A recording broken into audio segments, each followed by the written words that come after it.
শেষ দৃশ্যের মাত্রই যেহেতু শেষ হলো ছবিটা, শেষ দৃশ্যের ধাক্কাটা এখন পর্যন্ত কাটানোর চেষ্টা করছি।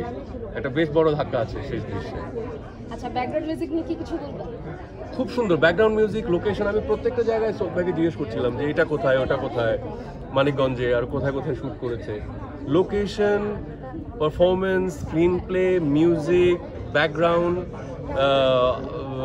অ্যাক্টর যারা কাজ করেছেন, প্রচণ্ড পছন্দের অ্যাক্টর আমার, যারা প্রত্যেকে যারা কাজ করেছেন। সো কাকে রেখে কার কথা বলবো, সবার পারফরমেন্স, সোহেলের, নীলাঞ্জনার, দিনার ভাইয়ের, সাজু ভাইয়ের, সেতু ভাইয়ের, যারা যারা আছেন, বিউটিফুল একটা ফিল্ম।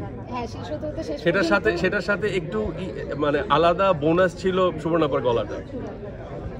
শেষ হতে আপনি বলছিলেন সাজু খাদেমকে হয়তো একটু কিছু করবেন, তো ওইটা আসলে কেন, কোন জায়গাটা আপনাকে হিট করেছে? না, বিকজ গল্পের যারা যারা দেখেনি এখন পর্যন্ত, গল্প দেখার সময় প্রত্যেকেরই সাজু ভাইয়ের উপরে যে রাগটা উঠবে, সেই রাগটার কথাই বলছিলাম। তার মানে পরিচালক তো সফল ওই জায়গাটা ক্রিয়েট করতে, যেহেতু সাজু ভাইয়ের উপরে রাগটা আসছে, তার মানে পরিচালক সফল।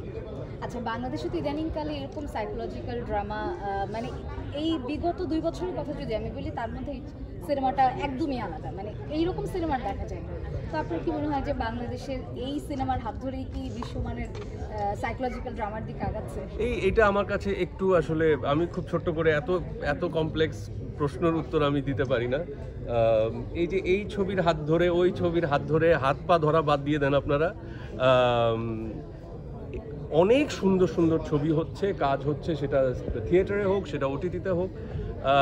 যেগুলো ইন্টারেস্টিং কাজ, সেগুলো দেখেন, কাজগুলোকে একটা সুযোগ দেন, যাতে করে এই যে একটা টিম এত সুন্দর একটা ছবি বানিয়েছে, যদি দর্শক না দেখে তাহলে ব্যর্থ বলবো না, কারণ ছবিটা ভালো হয়েছে। সো এই তো, সবাই দেখবেন ছবিটা, শ্যামা কাপুর দেখবেন সবাই। Thank you.